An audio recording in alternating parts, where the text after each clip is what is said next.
Today we're on a property in south central Wisconsin, and as you can tell, this property has a lot of marshland, but it's also very versatile with bedding and cover as well as browsing species.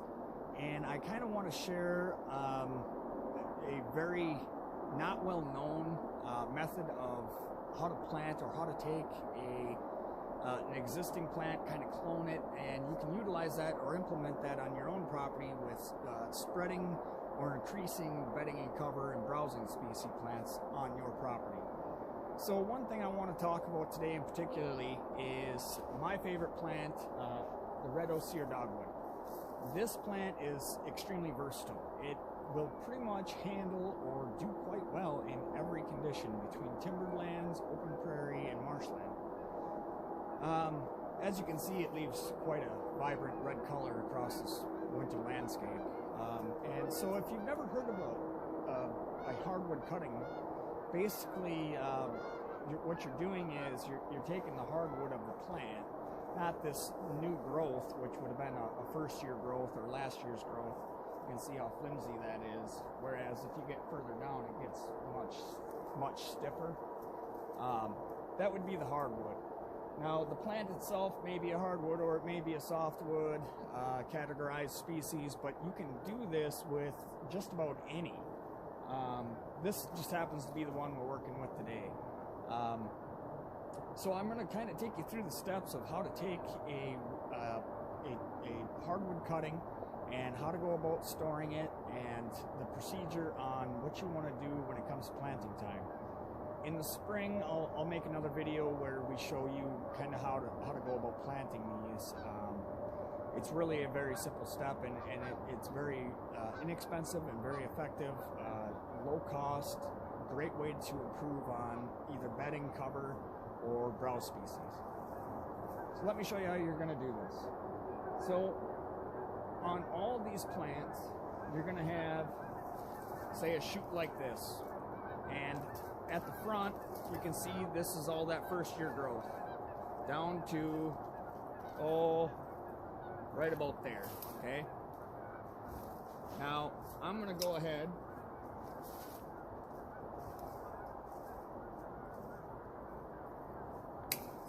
cut that right out of there. And so the next step is going to be, okay, we came down to about there, right? So I'm going to go ahead and on that spot I'm going to make an angled cut. Now at the bottom, kind of want to find one of these nodules. Now the nodule would be where a branch comes out. In this instance, this ring right here, I'm going to cut that flush. Okay. Now, from above that point going to the top, you want at least 6 nodules going up. So we've got 1 at the bottom here, 2, 3, 4, 5, 6, and then we had 1 there that we nipped. So we've got a little extra, which is fine. There's nothing wrong with that. Some species of plants, you're going to have some longer hardwood cuttings, and some will be considerably smaller. And some people would argue that you could probably cut this in half and make that work. And yeah, you probably could. Having it be this long probably doesn't do it any more of a favor, but I think it's a little easier for them to stand out when we put them in, instead of having this, 6-inch stick out of the ground.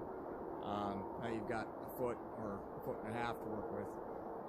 But so that's pretty much how you take a hardwood cutting. Now I nipped off all them other branches because you really don't need them. But as you can tell, this is green wood, but it's hard enough that if you were to bend it enough, it's going to snap. So it's definitely a hardwood.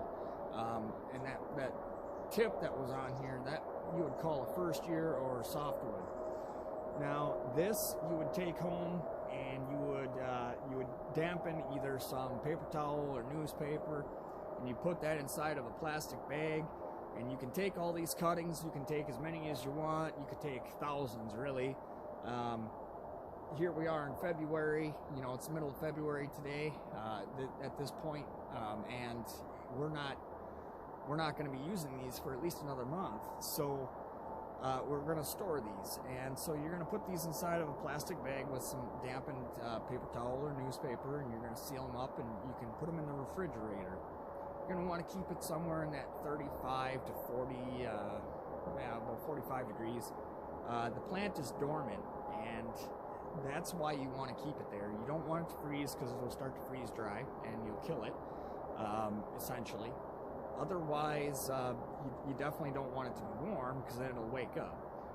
So, and that's not to say that you can't propagate plants from softwood cuttings, like this tip here, and you can.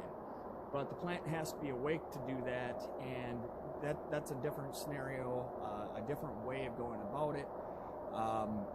And we might be able to show you that. We do that with other species plants during the summertime. So we can kind of show you how that works too.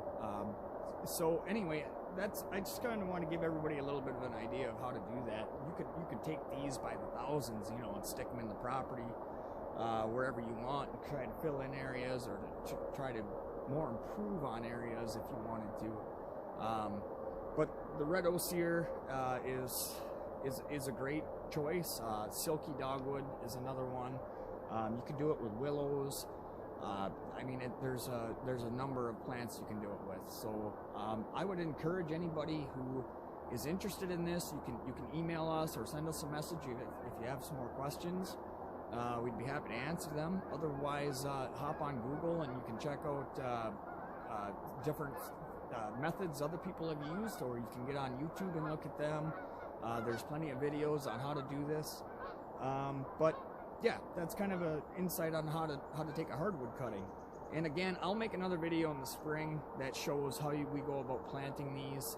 It's obviously a lot more cost effective than buying plants, but it's a method that I wouldn't expect to have, you know, 100% success, but it's something that for the amount of time that you put into it and the amount of time or money that it costs, it's definitely worth trying, you know. So anyway, thanks for watching, and if you have any questions, feel free to message.